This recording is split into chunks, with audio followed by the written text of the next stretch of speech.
to the rescue. Might not be the right one, but. All right. So I call the meeting to order. We'll start with the roll call, please. Sure. Mr. Zucker is excused. Ms. Balson Alvarez? I'm sorry, my apologies, but actually technically we should do the oath of office Okay. before we do the roll call Okay. so that we have ensured proper appointment of all of our board members before we do the roll call. Did we, and I believe we start with the adequate notice and then the Pledge of Allegiance? Okay. That's what we were going to do, yeah. Okay, and someone has the adequate statement? Adequate notice Yeah. statement? Okay. Now for the adequate notice statement in accordance with New Jersey State Statute 10-4-10, adequate notice of this meeting has been provided to a newspaper of record and has been posted here in City Hall.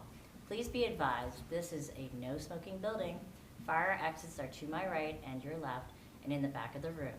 This is a scheduled meeting of the planning board. There may be other meetings currently running simultaneously with this meeting.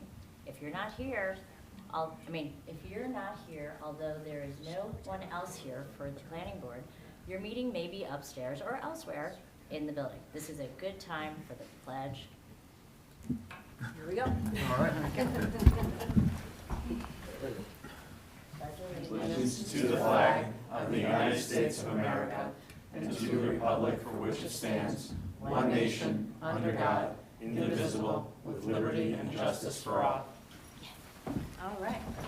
So, It's now my privilege to give the oath of office to our new and returning board members. Jennifer Balson Alvarez, Class 4. Ryan Felmett, Class 4, is not with us Not with this us. evening. John Zucker is not with us this evening, Class 4. Augusto Del Maso, Class 2. Susan Bowen is not with us, Class 4. PJ Sala, Class 4, Alternate 2. And Mayor Fagan, our Class 1 appointment.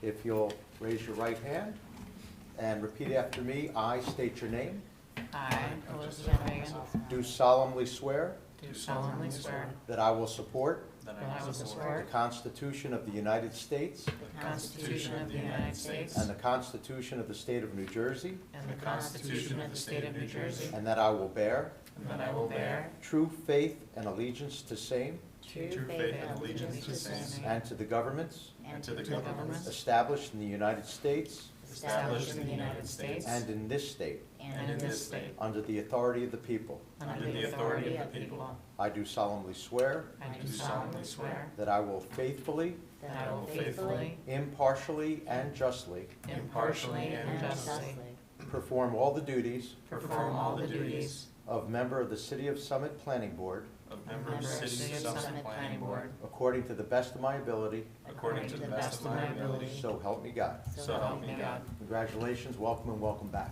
Thank you. All right. So now we turn it over to Stephanie. For the roll call. Yes, I'll do the roll call. Mr. Zucker is excused. Ms. Balson Alvarez? Here. Mr. Spur? Here. Mayor Fagan? Here. Councilmember Hamlet? Here. Mr. Del Maso? Here. Mr. Felmett is excused. Mr. Formicelli? Here. Mr. Stern is excused.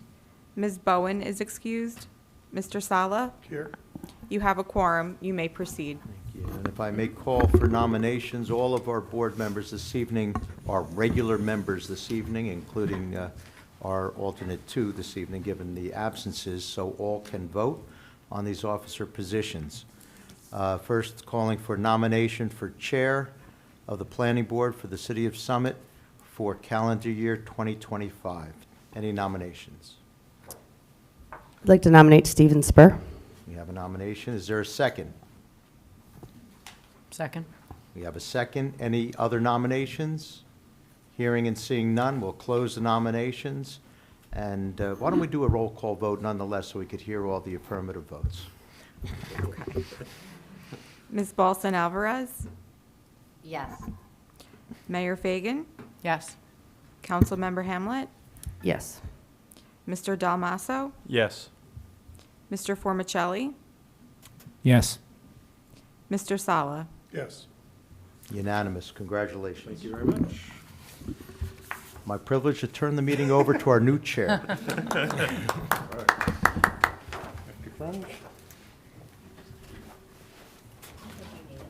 Don't go far. Ladies' coat. Yeah.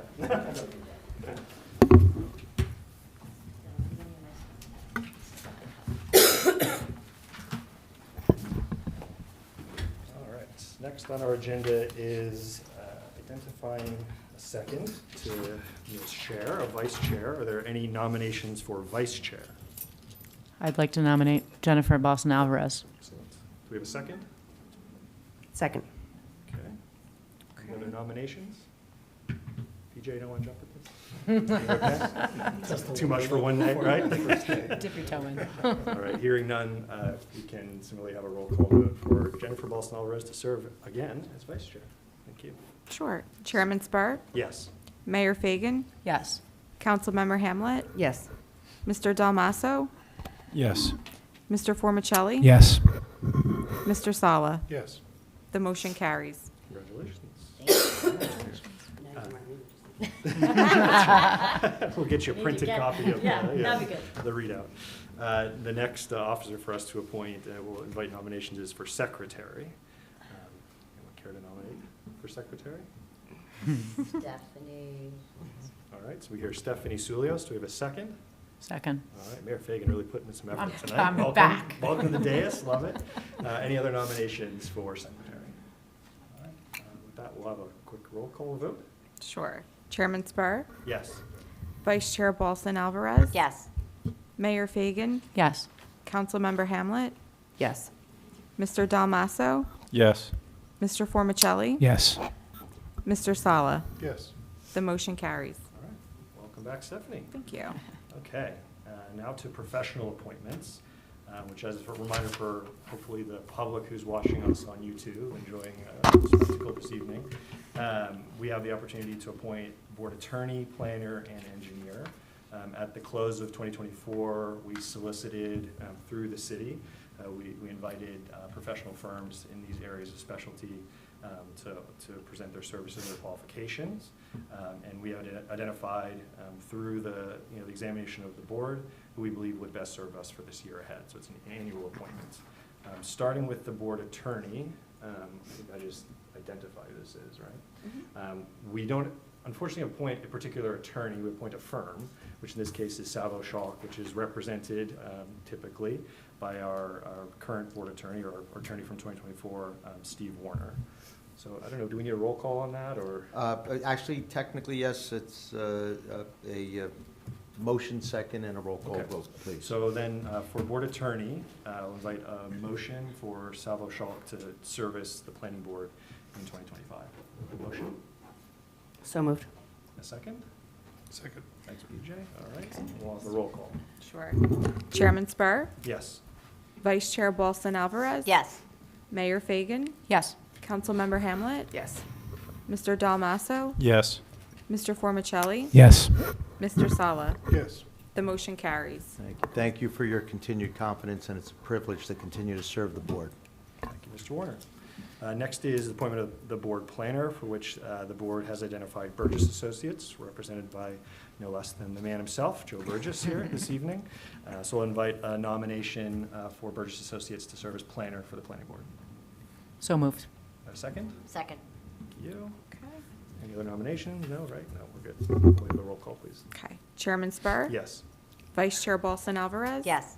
Mayor Fagan, Yes. Councilmember Hamlet, Yes. Mr. Dalmasso, Yes. Mr. Formicelli, Yes. Mr. Sala. Yes. The motion carries. Thank you very much. It's going to be a very busy planning year, as you all Very know. busy year. Yes. Hold on to your hats. Good. Grateful to have you, Joe, and Tom, and the whole team, so thank you. Thank you.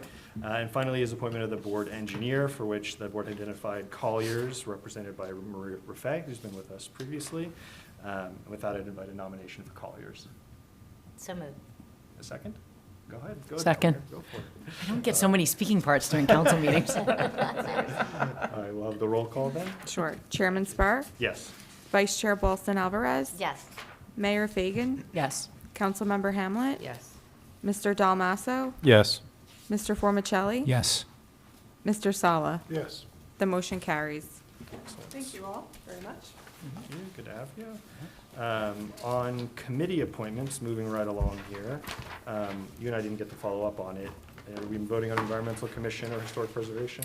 so I tried to follow up with Rosie, and I have not Okay. heard back. If we need anything, we could always do Well, it. there's always Yeah. February, Mhm. that's right. All right. So we have 4 committee appointments to make. I don't know, Steve, do we need to run through these individually, or can we acknowledge these in one vote? If there's no objection from any board members or any alternate, they're your appointments, so you could do it all in We one. do need someone for What do you need? I was going to volunteer someone, but Yeah, I yes. don't see let's- it. It should be listed on here, but it's not. Do we have a list of the committees? If you'd like the list, I think that it's Right here? Environmental It's like Commission, this, Historic Preservation. Affordable housing and then. Parkland. So I think in consultation with the. Parkland, Affordable Tree housing. and, Oh, they're there. Yeah, Well, if I may, I know, I Parkland. think we can probably knock a couple of these out. Yeah, so affordable housing, the intention was to reappoint Susan Bowen. Right, Mount Laurel, I would continue in my capacity as the Mount Laurel representative. right. Parkline was open. I was going to volunteer Ryan Felmett for that role, but if anyone else is eager to serve on the Parkline. He's on Parkline, he was on it last year, right? He was, Yeah, pretty sure, yeah. Yeah, no, he definitely is. To the I extent just, that I would there just was say that engagement from Augusto has to Right. kind of keep him, like, get him, we have a lot going on with the Parkline, so we're gonna have to just Okay, sure. keep him informed, or whoever, Jamel, I think, is the council liaison, so Do you we'll want loop to him in. defer Parkline and ask Ryan? No, let's No, put he's him- really let's excited continue about it. them. I Yeah, could he's- probably he's answer for welcome. Ryan. He's really Let's excited about continue Parkland. Yeah. With Augusto hovering over him to ensure that he attends and engages and reports back to us. And then I believe the Ch was a reappointment for Paul Stern as well. Correct. Mhm. So unless anyone objects. What about the Historic Preservation Commission and the Environmental Commission? So I'd asked Stephanie to check in on those, and according to the clerk's office, there wasn't a need for us to appoint. There But was we no- can, if we want to. Can if we want to. Because we've had environmental for years, Yeah, Rick but served we've in had that people that are capacity, sure. interested. Yep. So- And Historic Preservation I was voluntold that one many years ago, and it became a thing. So I'm happy to do that again. Yeah, I think there's certain reasons I'll talk about later on for some capital projects that I'd like to see the planning board eventually look at, that I think it's important to have an environmental Yeah? liaison, so I'd hate to lose that. Do we have anyone here today, just if we were to include kind of preemptively an environmental commission representative? We're unfortunately not fully represented. Anyone that would like to step into that role? I'm looking at either probably PJ or Paul, unfortunately, as I assume you, Jennifer, are interested in historic preservation. Yeah, Yeah. yeah. Right. Not to be presumptuous, but. Have the creds Put for put me down that. for the environmental for Okay. now. All right, thank you, Paul. All right. Okay, so Paul will be, thank you, Paul. To the extent necessary, Paul will step into the environmental commission, big shoes from Mr. Bell, and PJ, you're spared, so, at least for now. We'll find something. We'll find it. Yeah, we'll put you to work. You're not that far from the chair seat, so eventually you'll get over this door. I think with that, we just need a vote then for the committee appointments, including, again, preemptively, environmental commission and historic preservation.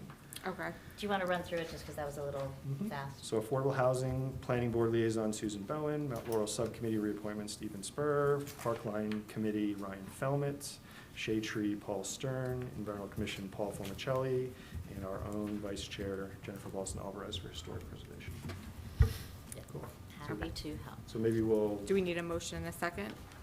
let's, for the There's sake there's of- special committee appointments by the chair, but nothing wrong with having a motion second and a roll call vote to show that the board is all on board, for lack of a better term, with all those committee appointments. So for what we had just summarized there, is there a motion to move those appointments forward? So moved. All right, do we have a second? Augusto, you want to get the second? Second. Sorry, I keep looking this way, just because it's a little fuller on that side. Okay. And then we can run through a quick vote. Sure. Chairman Spur? Yes. Vice Chair Balson Alvarez? Mayor Fagan? Yes. Councilmember Hamlet? Yes. Mr. Dalmasso? Yes. Mr. Formicelli? Yes. Mr. Sala? Yes. The motion carries. Excellent. All right, moving right along. Number 8, the calendar. So you will recall, we had approved a calendar for 2025. At the close of 2024, there was a change we needed to make to the December 2025 date due to a conflict with, it was governing body maybe? No, it was with the zoning. Zoning board, the august body, the zoning board. So we were offered the 15th or the 18th as alternatives. I don't know if there's a strong preference. I don't think Stephanie had heard from any of the members. 15th is a Monday, 18th accordingly is a Thursday. It's a Thursday, yeah. Why don't we stick with our Monday? I would say Monday. People are accustomed to All us this being stuff here is gonna be Mondays, plus happening Gonna intensify. later. our consultants are too, so. I don't weigh in, but I think that from a legal perspective, that's a prudent choice. Thank you. Wait, so We won't ask for 15? planning and engineering That's right. input. but- Hopefully, it's, Yeah, Plus, hopefully he has it's the office party on the Thursday. no, no, no, no. No, we have an We never got the afternoon, it's very invite, so- low-key, very low-key. Amazing. All I'm right. kidding. So then let's proceed with December 15th. I think we'll similarly request a motion and a second, and we can vote just to formalize the adoption. So do we have a motion to amend our calendar for now the inclusion of December 15th as our December 2025 meeting? So moved. Second? Seconded. Thank you. So we'll do a vote, Stephanie? Okay. Chairman Spur? Yes. Vice Chair Balsan Alvarez? Yes. Mayor Fagan? Yes. Councilmember Hamlet? Yes. Mr. Dalmasso? Yes. Mr. Formicelli? Yes. Mr. Sala? Yes. The motion carries. Excellent. All right. Resolution adoption. So we have two resolutions here, again, as formalities. The first being the designation of official newspapers to notice our meetings and the activities of the board. I don't know if anyone had any questions on that. That's a relatively straightforward exercise. Relatively, if I may, Mr. Chair, Yes. though, as many may know, some of our papers no longer are in print. A certain significant statewide paper will very shortly no longer have a print edition, as well as its subsidiary papers. But as you may know, the legislation has been enacted, at least on a temporary basis, to ensure that all of our same newspapers that we utilize for noticing purposes will still constitute sufficient newspapers for noticing purposes, even if they just have an online digital version. So with that understanding, yes, it's fairly rote, just like every other year. Excellent. Good. Okay, any questions? Otherwise, I'll invite a motion to adopt the official newspapers of the Summit Planning Board. So moved. So we have a second? Second. All right. Okay. Vote on that Mhm. one? Chairman Spur? Yes. Vice Chair Balsan Alvarez? Yes. Mayor Fagan? Yes. Councilmember Hamlet? Yes. Mr. Dalmasso? Yes. Mr. Formicelli? Yes. Mr. Sala? Yes. The motion carries. Excellent. All right, and our next resolution, we can pause here. I know there were some questions or revisions last year, some tweaking of language, but the planning board has adopted rules and regulations to govern our conduct, provide some clarity as to how we operate, why we operate. So I don't know if anyone had shared, I know Steve or Stephanie, you had heard from any board members about further revisions, late-breaking revisions, I should say. No? I have not heard from any. I did re-review them, as I do every year.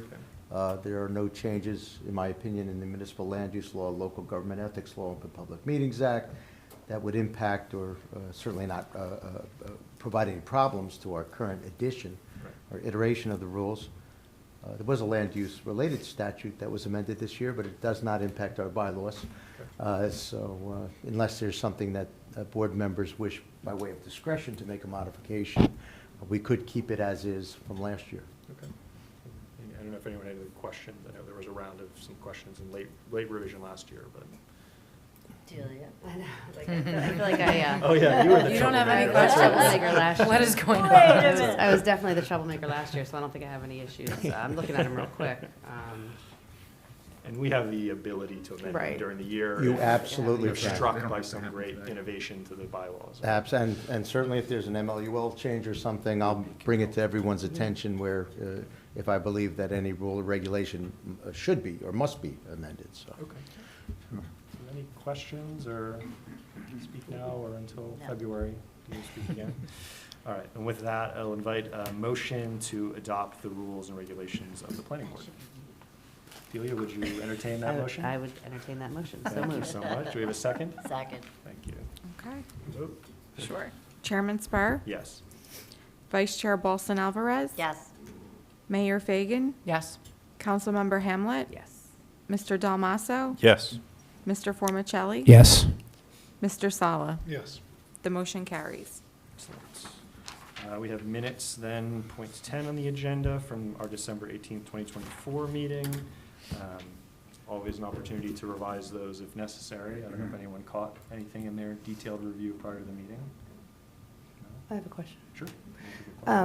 Steve, can I just ask you a quick question? Sure. Why the section 212:1-10, letters and petitions and objection? Oh, I'm sorry, we're going back to the bylaws. Yeah, sorry, I'm I just thought about it right now. I'm sorry, Steve. No problem, bear with me. I'm just curious why people can't bring letters or petitions in front of the planning board. I just don't understand. Yeah, there's case law making it very clear that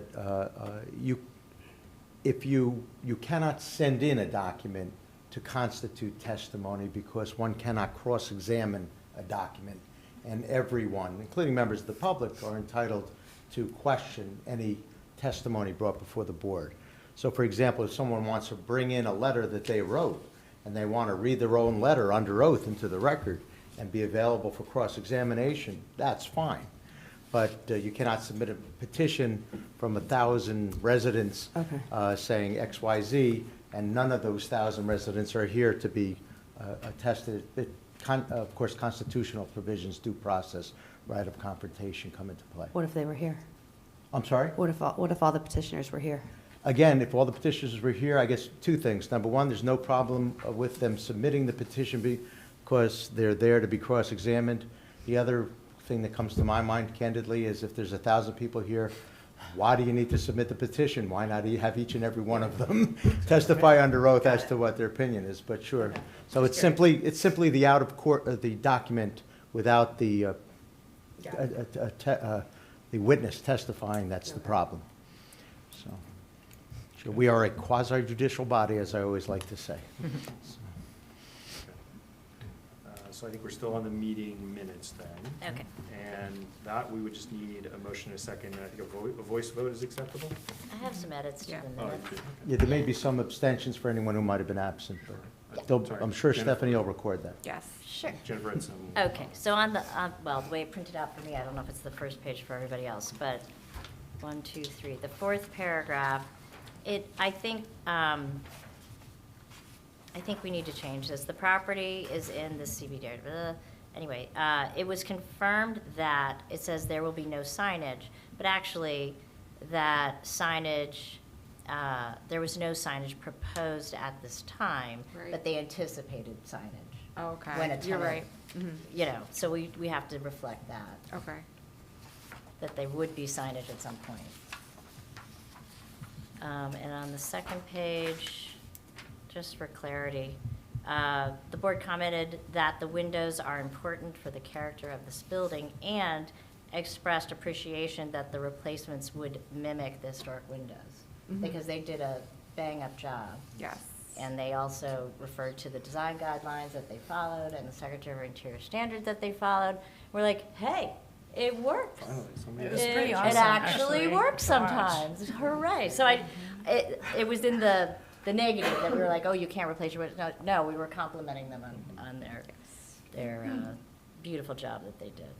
And then the last little edit I had was the next paragraph. The board asked about the interior condition of the building, not the style. Okay. And the applicant responded that the interior is in good condition and has plaster walls, bronze gates, and a coffered ceiling. Okay. So, and they said they were gonna keep it all, Sure, they did. which is pretty neat. It's one of the best buildings in Summer. All right, that's all I had. Any other additions, amendments, just overall revisions to the minutes from December 18th? We'll look also at the actual resolution memorializing the Mhm. decision for SAF Summit, but It's now more consistent. awesome.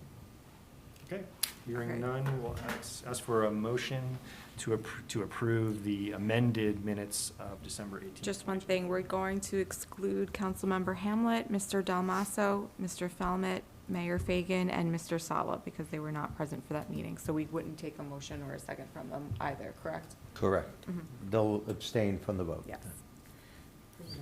So I think that leaves So moved. Paul, Jay. Yeah, there's like three of us. Paul, you want the second? Second. There we go. All those in favor? Aye. Any opposed? The motion carries. Okay, cool. And moving to item 11, resolutions for memorialization. 367 Springfield Avenue, the applicant SAF Summit LLC. This is the former Bank of America building, I suppose we would refer to it as, but it has a much deeper historical lineage than that. Anything else, maybe Jennifer, you caught, just for the sake of consistency or Yes. detail? On the second page, well, I don't know, I don't think my page numbers are correct. So, under 4, 1, 2, 3, 4, 5, 6, 7, 8th bullet, it's the Historic Preservation Commission, Oops, got that? Yep. which I just noticed now, actually. And then under number 15, just the actual correct name is the building is on the National and State Registers of Historic Places as a Right. contributing.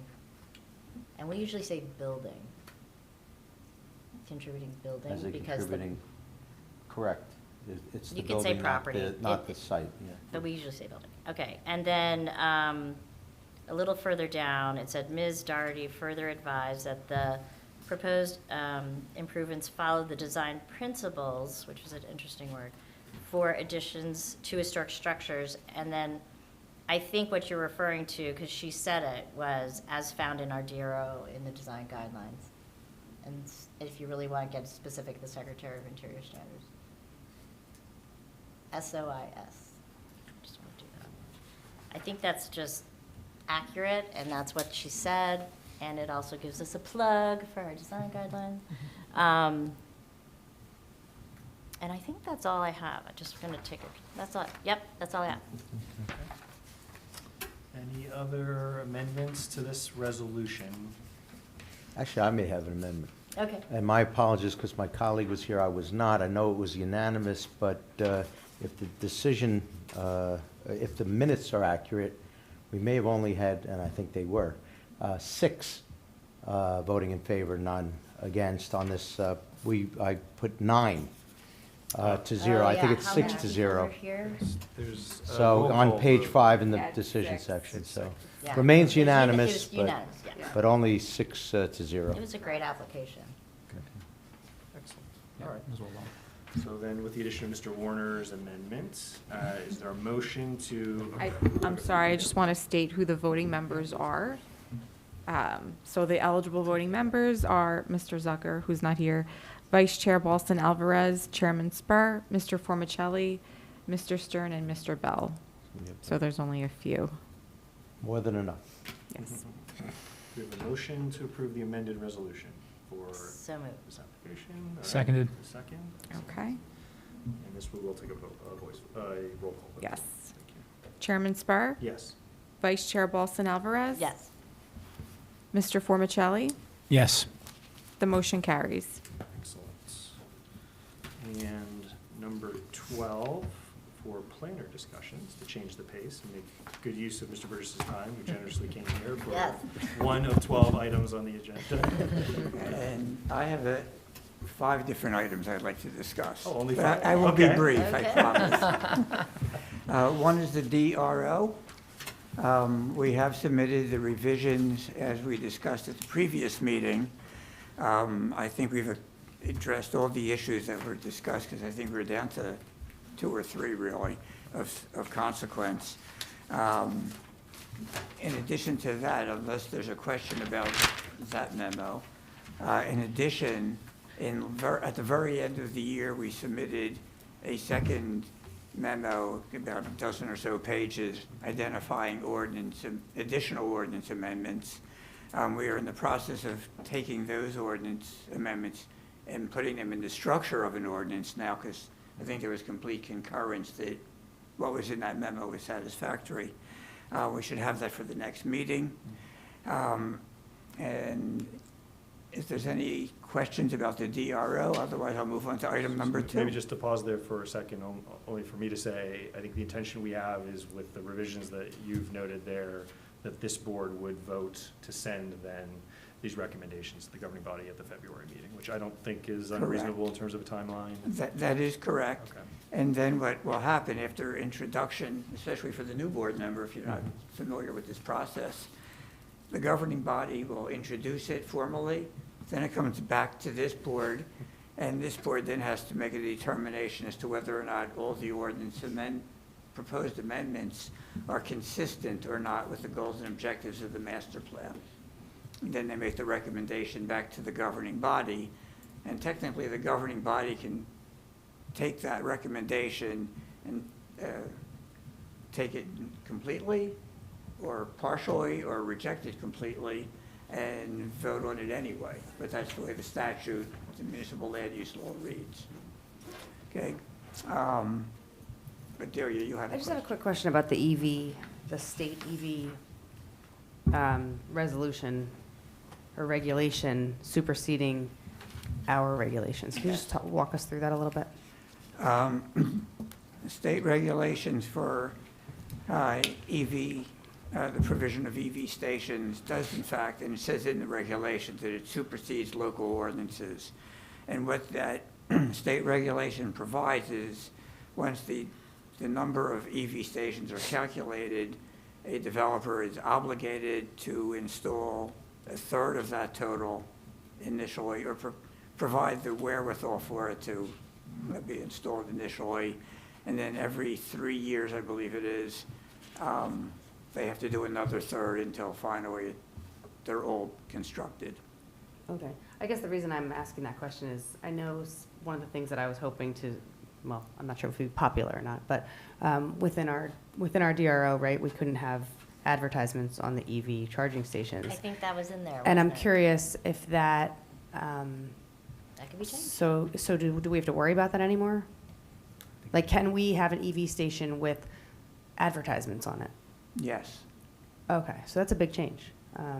Wait, I'm sorry, if I may, Mhm. with the chair's permission, the question was, can we have one with advertisements? And Because before we couldn't. And you're saying the answer is yes, we can. Yes. But are you saying In this that we ordinance. have no control over whether or not that can Right. occur It can't.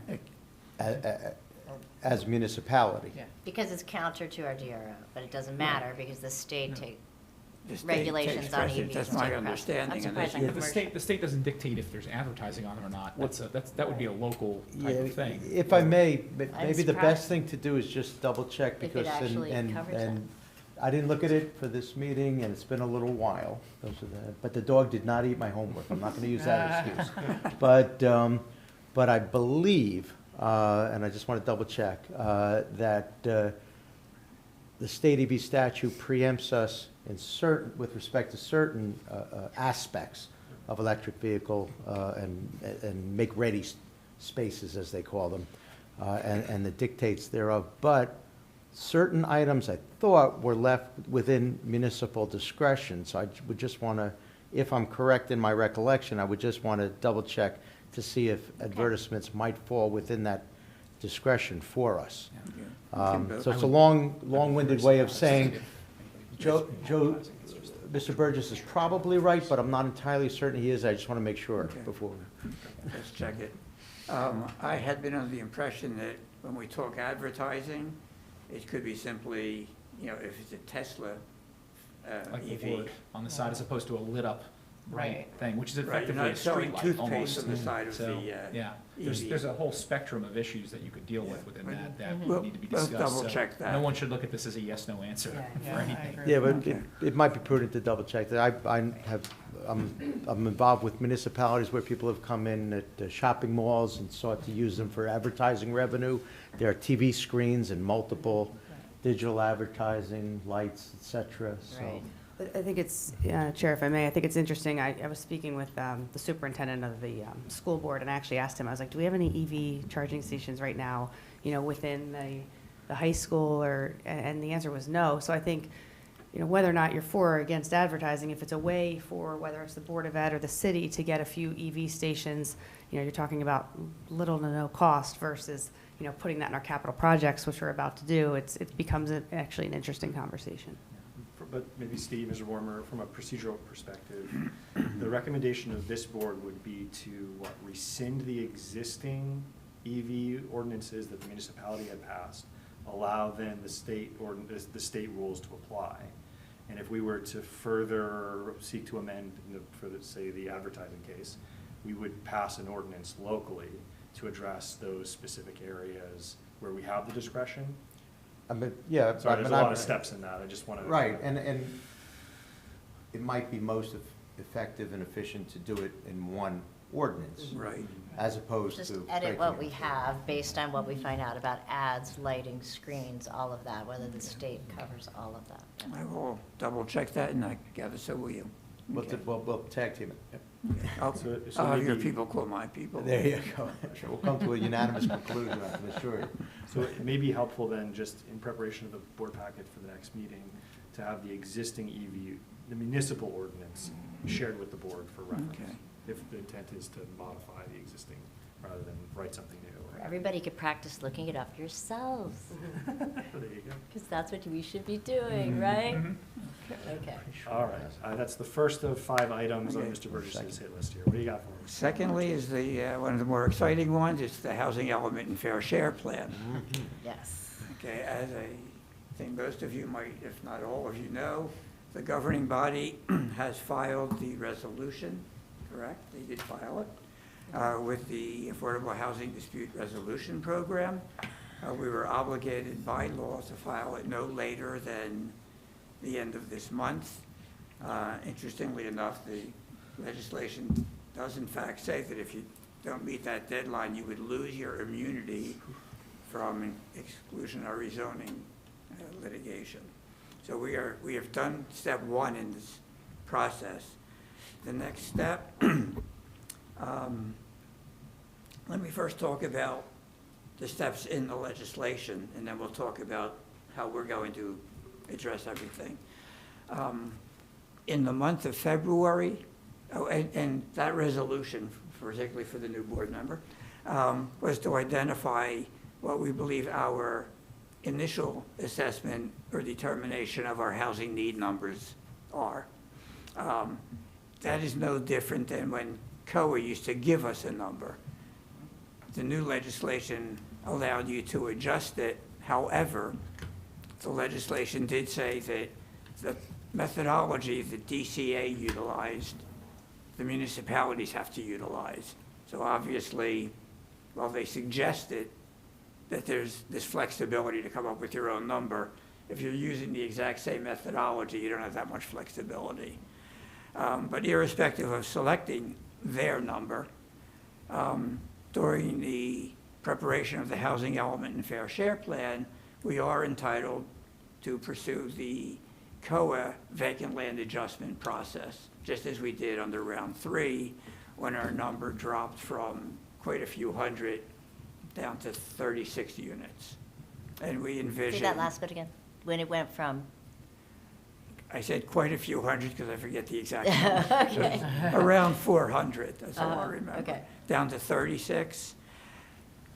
We anticipate that with this round, the number will be even less because of the way the process requires you to do that evaluation. So, And I apologize for interrupting, Joe, but if I may, and part of the process also with respect to the binding resolution, of course, is to, within 48 hours of adoption of the ordinance, post it on our website, as well as have it filed with a declaratory judgment complaint with the Affordable Housing Dispute Resolution Program through the e-court system, which of course has been done, no doubt. correct. The next step is through the month of February, anyone, any interested party, whether it's Fair Share Housing Center, whether it's a resident, whether it's a developer, anyone can file an objection to your selection of the number. The fact that we have chosen to just acknowledge DCA's determination of the need suggests that no one should be filing an objection to what we've done. In the month of March, and I'm just going to call it the program from here on out. The program in the month of March is supposed to be analyzing every municipal any objection and every objection to a municipal number and resolve that dispute in the month of March. My own view Within is the that month is of where March. this process may slow down a little bit. Yeah. And, you know, our office is also being retained as, you know, all the special adjudicators are basically being retained now through them, as well as the courts in this process. Following the end of March, assuming there's there's nothing to resolve for us, we could start doing our housing plan now, which we will be doing, and I'll talk about that in a moment. But in the month following that, everybody has to prepare their housing plan. Technically, you have to file an adopted housing plan by the end of June, June 30th. Okay. Realistically, what I am suggesting, we should be preparing and finishing a draft plan for the full planning board to review sometime in late April. Worst case scenario, the first week of May. Yeah. Now, you have to decide, we've talked about this previously, whether you want to have, that I would continue with working with the Mount Laurel Subcommittee group, which comprises the planning board and council members, and work with them day to day. And then periodically, we will come back, I'll come back before the planning board to explain where we are in the process, so the full board is always kept fully informed. Just so, Joe, that June deadline is for the governing body's adoption of this plan. No. No. We adopt. It's the planning. If the planning board adopts the plan, the governing body, however, excuse me, has to endorse the plan before it gets filed Okay. with the state. June's the filing. So from a timing Date. perspective, though, you're saying bring to the planning board in April a final draft, let's call it. May, we would make any amendments necessary. Right, so- And we would expect the governing body to endorse in that May to latest June timeframe, Well, approximately? Or I'm open to any- we can talk about the full We schedule have in a too many moment. attorneys. I'm going to let Joe. But, you know, what we would like to do is, you know, working with the subcommittee, have a draft plan in late April for the full planning board. I would suggest we invite the governing body at that meeting to discuss in executive session what this is all about, what the plan is all about. And then, once everybody's in agreement with what the plan components are, we will then hold a public hearing here sometime in mid-late May. It might even be the first week of June, depending upon the complexities and issues that we have to resolve. But then sometime after that, the governing body will be endorsing it, and then we file it. And again, the way the legislature acted, if, once you adopt it, if you do not file it within 48 hours, file it with the program, again, you would lose your immunity. So they're being very onerous 48 to hours from the municipalities. endorsement. Pardon me? Well, the adoption by the planning board. Yeah. Yeah. 48 Wow. hours from the adoption by the planning board would be the After- timeframe to file it and post it. So we adopt it, they have to endorse it within that 48, and you have to file it within that 48 hours. No, I believe that after the That's great. endorsement, then they file, or then the 48 after the endorsement? I Well, think. as long as it That happens. makes more sense, As because long it's as it not a happens- real as thing long until as I'll it's it double happens by check. June 30, yeah. I'll double check Okay. that, but the Double key check. is, it all has to be in place Okay. Yeah. no later than June 30th. And if I may, in addition to the adoption of the Housing Element Fair Share Plan by this board, we will also have to have our implementation ordinances that would ultimately, the governing body would ultimately adopt to effectuate that plan, also need to be completed in draft form. So, in other words, how you're going to effectuate through zoning ordinances, that plan needs to be, I've always called it, since they started this in March or before, it's like a prepackaged situation. So those ordinances have to be approved in a draft form by the end of June, on or before June 30th as well, Right. not just the Housing Element Fair Share. Now, the next step in the process, objectors have until August 15th to file an objection to that plan. And the final deadline is, don't hold me, it's a date in March of 2026, where all ordinances have to be adopted to implement the plan. That's correct. Okay? Now, Nancy Holmes, she's our affordable housing attorney, has put together a schedule that the subcommittee is meeting Thursday to review that schedule, but it will detail, once it's ironed out, we will bring it back to the full planning board. It will detail the series of meetings over the next 6 months that we intend to have with the planning board, with the governing body. We have a couple blank dates in here at the moment, so I'll come back to you at the next meeting with that all filled out. Okay, so you'll know exactly what we have to do and when. Any questions on the housing plan? Just from a administrative perspective, do you anticipate the planning board to require any more time than what is allowed in our schedule of public meetings? Or we should be able to, as long as we're on top of the sequence, the cadence of it, we should be able to accomplish all we need to? We should be fine. Okay.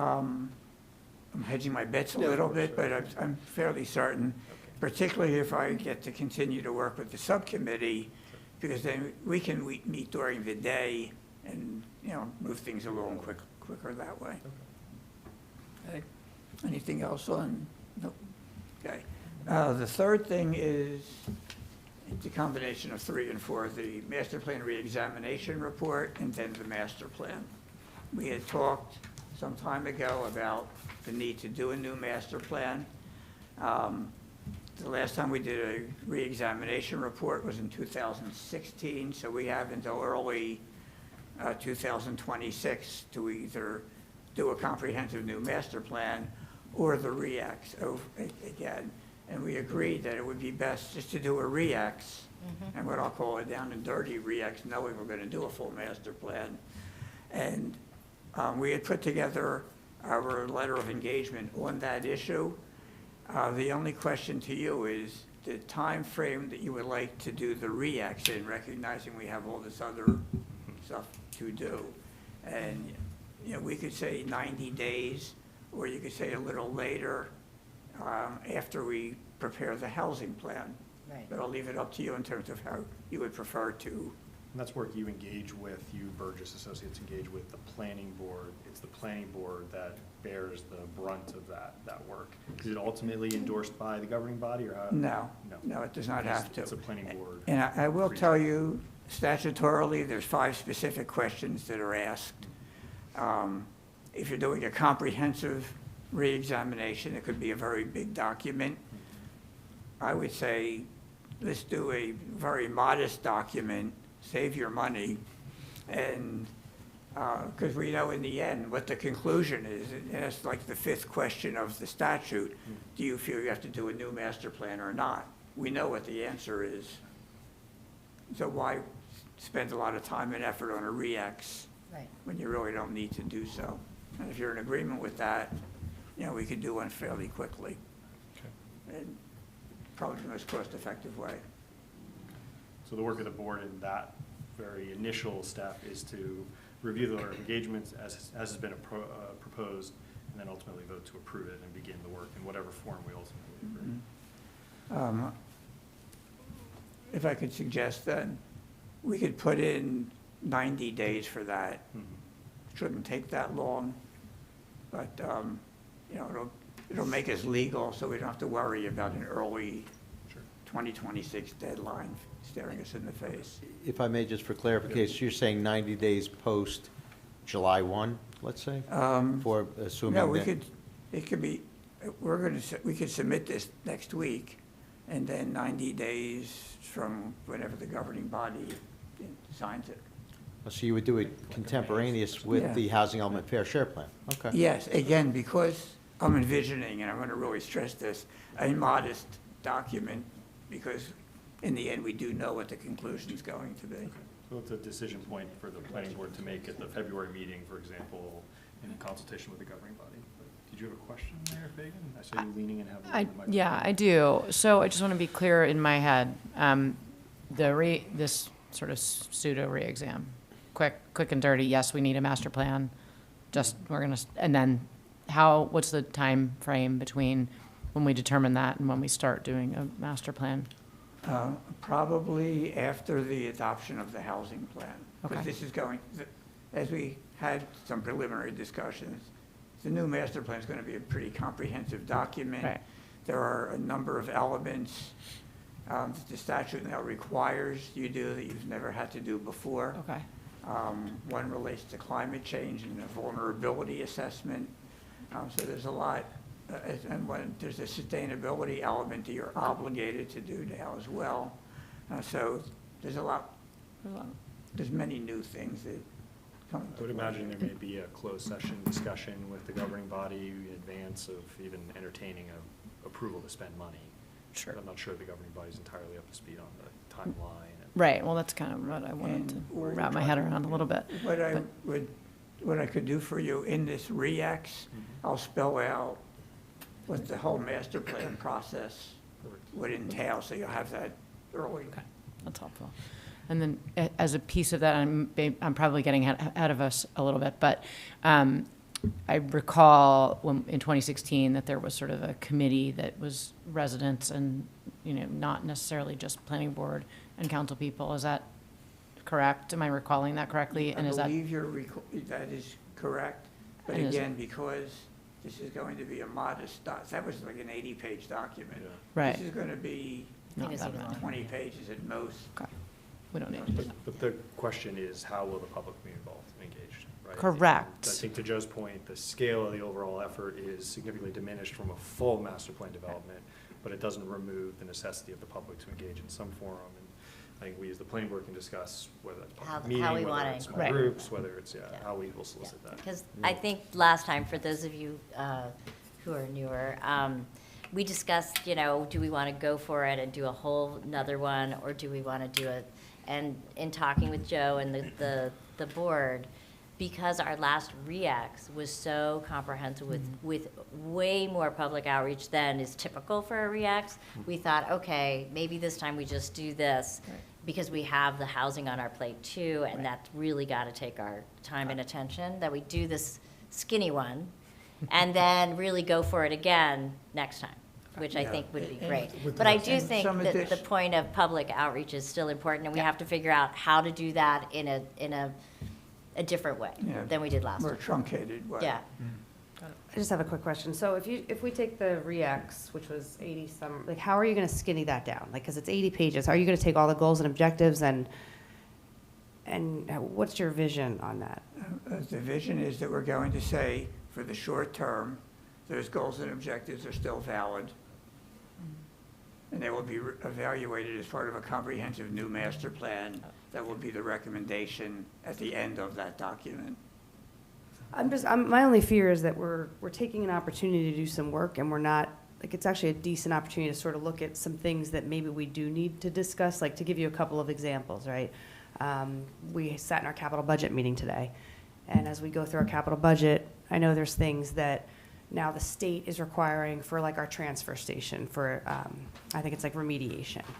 So to give you one example, or what's in our, what have we recently included in our ROSI? What do we need to include? So I'm just worried that I don't want to just check the box and get it over with, because I just want to make sure that we all agree that all of these goals and objectives are the same. I think we just have to take some time and make sure we're all on the same page, because it's important. We're basically saying, we say that this document is good to go, and we may not all feel that way. And that's why we need some Right. public engagement, for Right. sure. Yeah. Well, And you've learned a lot, and then Right. That's we're all the going to very- talk about things we can add.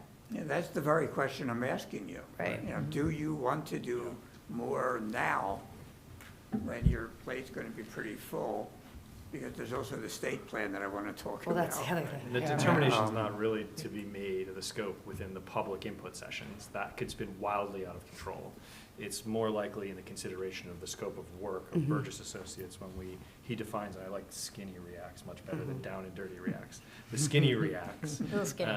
And that's for the governing body, for the mayor, for staff, for everyone to kind of input on as to whether or not based on especially kind of recent land use debate and discussion in the community, we're going to be able to fairly reflect the changes that we want to make. And remembering this is still a policy document, it has a certain kind of altitude to it. Yeah, but see, I think that's what happened with the 2016 document. Mm-hmm. We were not involved in that, obviously, somebody else was.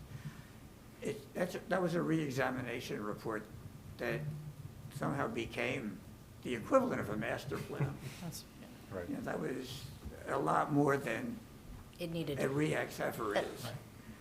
we learned a lot. Yeah, the REACT, We got a lot of feedback from the community that was re-examination. really interesting and helpful, I thought. a re-examination is what the title says it is.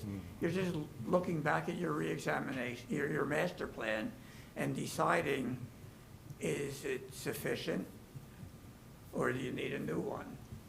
And the REACT that evolved from, however it evolved, was almost the equivalent of a master plan.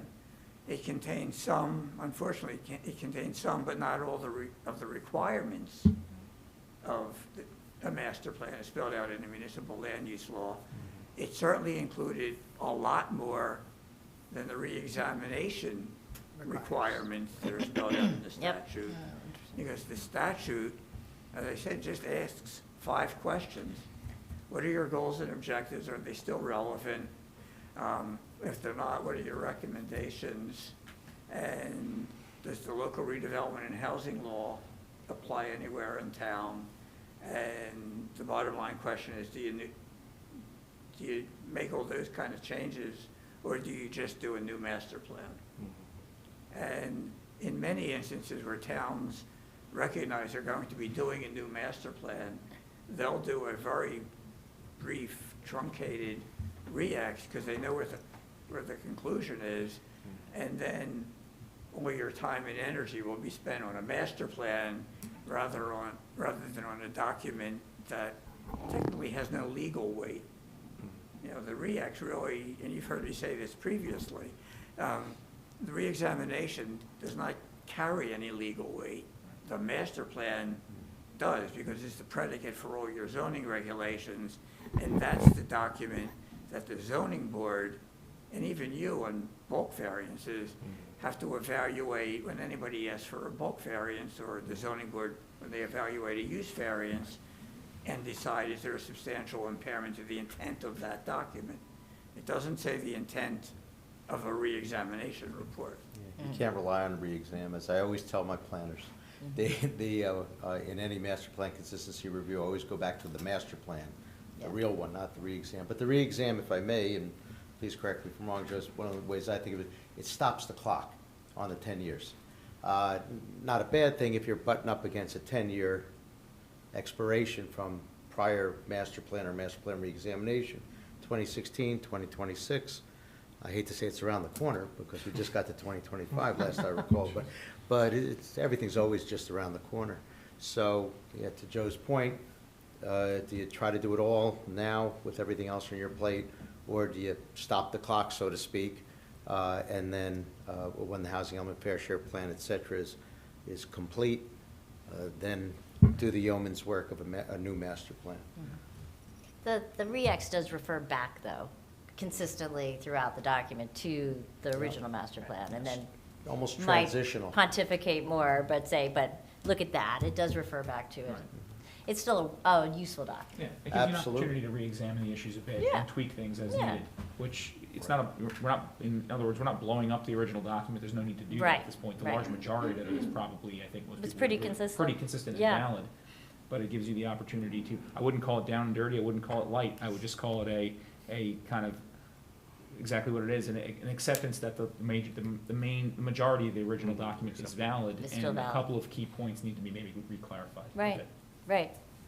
Right. Well put. And then, again, I would work with either the subcommittee, the Mount Laurel subcommittee that you already have, or, you know, a different group. But this is more for the planning board rather than the governing body, because the governing body doesn't get involved in a re-examination report. It's probably a subcommittee of the planning board. Right, is but it most can't be likely. more Right. people than Three, I think. when you have a quorum. You can't have a quorum. Right. Right. Right. We are the gatekeepers of the master plan, my favorite. Right. Not that the Mount Laurel Subcommittee isn't looking for more things to do. And then the but- The only, the only 2 hour other meetings thing every I would add is, you're supposed to do one at least once every 10 years. Yep. So, we can hold off completely on this until the summer and see where we are with the housing plan, and then do a quick re-ex that says, we're gonna do a new master plan. And the only reason I'm even suggesting do a re-ex, I know that the comprehensive master plan will probably be, an 18-month process from beginning to end. At least. So it falls into that. When we say we stop the clock, does that mean another 10-year Yes. timer starts? essentially? Yeah, Yeah. and if I may just to Reset the get clock. way into the weeds, the master plan re-exam, the last one was November 2016. Oh. So it was close to the back end. Okay, I So kept thinking we it was have February. a year, I'm not Ton going to of do that time. math on the spot, but we have well more than a year and a half. Okay, so maybe we hold off completely for a little while and see where we are when we finish the housing. But it'll be helpful to see, right, your letter of engagement, to have discussion with a variety of stakeholders on what the degree of public input needs to look like, what else is on our plate, so we can determine what the appropriate timeline is. Yeah. Okay. And that timeline's probably after the June, July period. I suspect, That right? is- Yes. Yeah, Yeah. Okay. all right, That'd I be will helpful. do Thank you, that. Joe. I think you have 2 more items on your list. Okay, to well, keep track. then it's just the master plan. And then the master plan is a comprehensive document. At a minimum, it's required to have goals and objectives, a land use plan element, a vulnerability assessment, and the sustainability element. Okay. And then finally, I got a call today about capital improvement plan, programs. The municipal land use law does in fact provide that, if the governing body directs you to do so, you can do a complete capital improvement program. And, it's set for a number of years. You identify and review all major capital improvement projects in the municipality. And interestingly enough, the school board as well.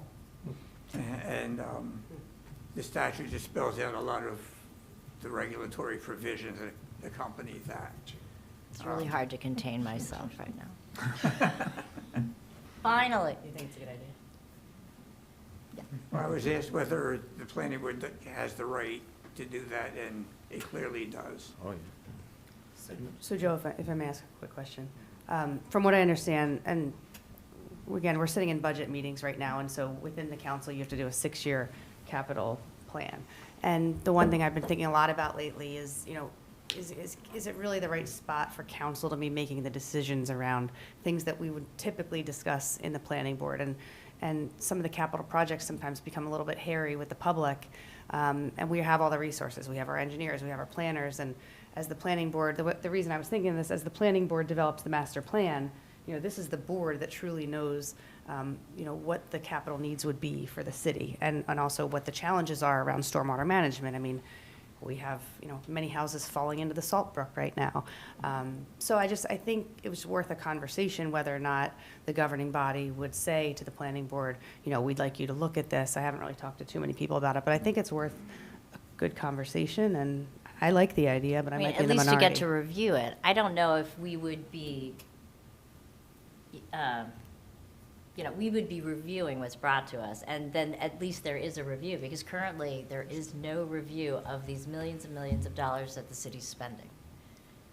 So I think that's a good thing. From what I All of our understand, residents yeah. have to come for review when they have a variance. So and back those to sorts of what you were things. saying though, Joe, is you're not referring to a state mandated review by the planning board of capital projects. That's not what you're referring Correct. to. You're referring to the planning board's ability to review capital projects That is correct. within its scope of work.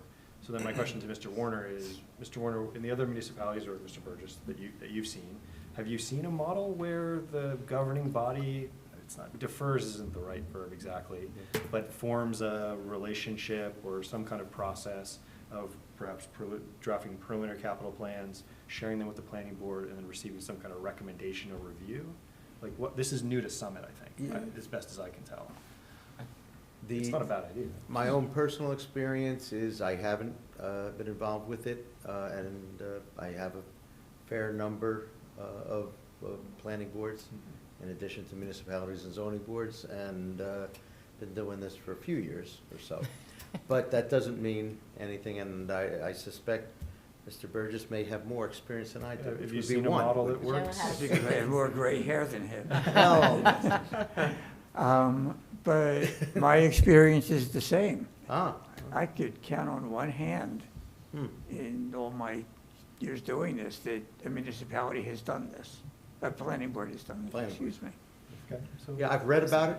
You've read about it? Well, the last time we discussed it, you said you were familiar with municipalities who review capital projects. Reviewing, you know, there are certain individual projects Oh, yeah, that yeah. governing bodies. We've done that. Need that. Yeah, in fact, I think we've done Yeah, that our here. courtesy reviews for capital. No, no, projects. no, I don't mean courtesy Yeah. reviews, Yeah, actual but- reviews, Well, because I'm saying there's those- there's no Pre-approved recourse reviews. whatsoever if Right. it's a curse, Yeah. it's a Right. cursory So But that- review. So recommended nothing for- ever happens. Right. Correct. We But just that- say thank you, and we smile, and we go, wish we got that before construction done. But this would But most actually of be. the time, it's great, but it would But get you're- us in front of it a little earlier at But, minimum. Joe, you're not saying make that some we suggestions. have this untapped power to compel the municipality to direct their capital projects in any which way. It would still No, be because a The consultant. statute Right.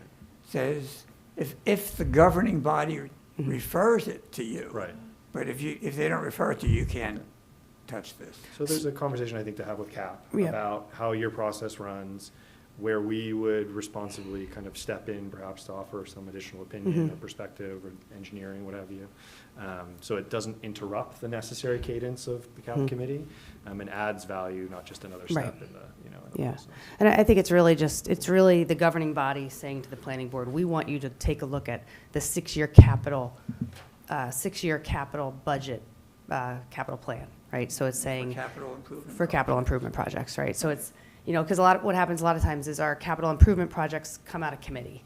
Right. And then as budget season comes, we kind of whack them down, and this year it's not a priority. But I think I like the idea, and I mean, our former city administrator and I always disagreed on it, but I like sort of a balance to that, because I think this board's important, and we're spending a lot of money on projects, and. Because the only place that the public sees the capital project plan, the holistic plan, would be in the annual kind of December budget meeting, budget presentation. And even then, that tends to be kind of limited to 1 year's Right. of kind of expenditure. So there really Exactly. isn't a forum, I'm not saying it isn't available, I'm sure it's on the city website, Right. but it's not really available Yeah. for discussion. For discussion. That's right. interesting. And school projects. I think it's interesting in light of sort of what we've experienced with things like the Anderson Fieldhouse this year. I mean, I think there have been some projects that have been kicked down the road. And, unfortunately, what that means is that we now have an emergency. And so I think Delia and I have talked about, how can we make that not happen so often or ever, if possible. I mean, things happen, but big projects like parking garages. I mean, I can think of a lot of things in town that, like a lot of our facilities that probably, are coming up on how long has Summit been around? A long time, lots of hundreds of years. So I feel like it'd be an interesting way to kind of vet and help prioritize some of those maybe. I suppose the fun part for the planning board is that we look at what the need may be, how the need is being met, but we don't have to worry about the financial element of it. We defer to the governing body on that, No, but part of it, fortunately, right? quite for that. frankly, would be engineering, Right. possibly architect, Right. being an architect. It's Okay. certainly not just planning at that point. Right. Well, just to give you another example, this is, I've got 50, but, a lot of times we'll go for grants for a sidewalk project. And so I'll give you an example on Mount Vernon. We go for a grant, we get a couple $100,000, and all of a sudden we get the money. And it's a brand-new council, and they're like, well, we didn't apply for the grant. And the neighbor's like, well, this side of the street wants the sidewalks, and this side doesn't. And all the council members are sitting up there, but when you look in like the Union County mitigation, document, there's a huge flooding problem. And, so you can see why, so there's a lot of different pieces to getting all this stuff done. And I just think it would be helpful to have the planning board sort of be involved in some of those decisions so that when we finally get the money, the council isn't like, okay, we have to figure out whether or not the sidewalk works or not now. I would also say, even though Steve, you mentioned about the financial piece, the planning board's recommendations can without really focusing on the numbers, really help affect the numbers in a Influence positive way. prioritization, So having right. that, Yeah. that feedback would be probably pretty helpful to the city. I would Because imagine. you don't know what you don't know sometimes, Yeah. and then you get the brain power in here to help bring that together. Apropos of that, maybe it would be beneficial for me to put together a brief memo detailing what the powers that you would have if the governing body were to refer it to you, so you would have a better understanding of it all. We love a good memo, yeah. That'd be wonderful. I love writing. But, you know, Delia, you're chairing CAP this year, right? Yes. Yeah, so I think we'll have a discussion kind of offline about how it can sink in with CAP's processes and when would be the right time to inject the planning board, and then kind of to your point about the powers, we would scale the kind of involvement of the planning board appropriately and maybe begin a practice of involving the planning board as a step in the review and approval of capital projects. Exactly. I would think that, once you explain it all to us, and maybe the menu of options of how far you go and what we would get involved with or maybe what we wouldn't, then perhaps understanding better the process. Because it's not going to be like, oh, this little capital, we're going to review that. It's going to be somewhat of an automatic thing once it's set up, where we've decided it's important to review at least these, or be involved in the planning for sidewalks throughout Summit, or, I think we'd probably come up with a menu that we prioritize at first to then have this become part of a flowing process. Yeah, that'd be great. Thank you, Joe. Okay, very quick on the state plan. Oh, yes. As I told you, the state plan, they did publish the document. They still haven't published the maps. So we're waiting for that.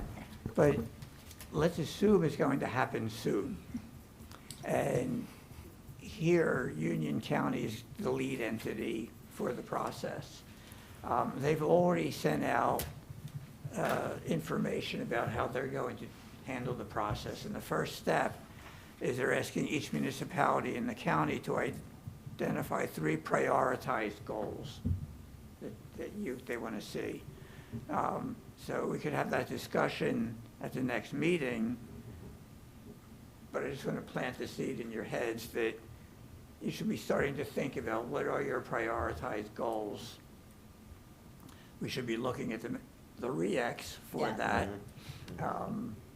Because the reason I say that is because it is the equivalent of a master plan. Right. And that could help even if it's 10 years old now, or 9 years old.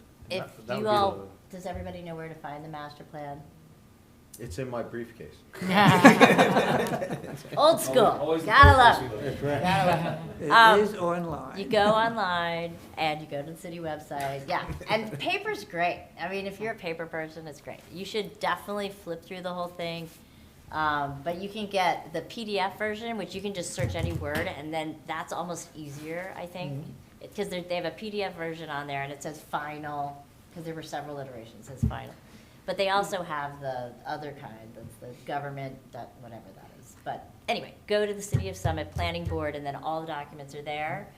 Familiar yourself with it, go for broke. So ironically, we just found yesterday or last week the 1994 master plan. So Nicole Cotiga was scanning that in today, and I actually looked at it. What is that? Steve, you have that with you as well? Yeah, so I memorized that one. it's actually, it's fascinating to look at because it's so old, and I'm sitting there reading it today, and I was just like, oh my gosh, so I can't wait. It's actually probably gonna be up on the website tomorrow, but it is actually really cool to look back at that one versus the other ones. Yeah, if I could just add to that, I was doing some work for the town up in Putnam County in New York, and going through old ordinances that were trying to update all their codes. Found a 1906 ordinance that Wow. they said, in the central business district, after sundown, if a car is going through the business district, somebody must walk in front of the car carrying a light. That's amazing. And it was never taken off the books, so That's technically. hilarious. That's great. Well, they used to do that with trains, because the trains would go through the city Yeah. streets, so they'd have to that's fascinating. It was- Just on that point, procedurally, back to the cross-acceptance, the 3 priorities, I remember that as a question within the cross-acceptance One form, of the or 10. what have you, one of the 10. Do we need to formally vote on that? How does the planning board need to express its opinion on the 3 priorities? Is there something procedurally? There just is, so well, it there's hits a our form, document? there is a form that they've submitted. Right, but just in terms of process, I The mean. process is, you do use your master plan documents, Right. and although it's, again, It's just, sorry, procedurally, when we complete the cross-acceptance form, do we need, as a planning board, need to motion? It's a good question. second, Haven't- accept it? It's been 20-some-odd years since we've had our every 3-year state plan, so. I'm not concerned about us reaching a Yeah, consensus on it yeah, you necessarily, mean- but just procedurally. I mean, look, bottom line is it never hurts to have a vote and some documentation of the vote, even if it's a one-page, which you've seen, I can actually do one page, template-type resolution, see attached. But we could think about that, talk about that. I just want to make sure it's time-bound like all of this tends to be. And the state plan has been, I mean, we've been talking about this in September of last year, I mean, and well before that even, so. Yeah, it took them a long time to well, come out. the last one was 2001, if I'm not mistaken, and they're supposed to do it every 3 or Last one. Every 5 3 years, years, right? yeah. That sounds about right, yeah. Every three, and it was 20-some-odd years. 23 years. All right, thank you, Joe. That's it. You're welcome. Marie, anything you want to add? No. We talked your ear off here. That's you know? enough. I think Joe covered everything in the municipal land use Yeah. law. There's nothing left. Amazing, okay. We'll let's just have do a the work. master's now in That's planning. right, that's right. Well, with that, it completes our agenda for our reorg meeting, our first meeting of the year. We are adjourned until February 24th, 2025. See you then. Thank you.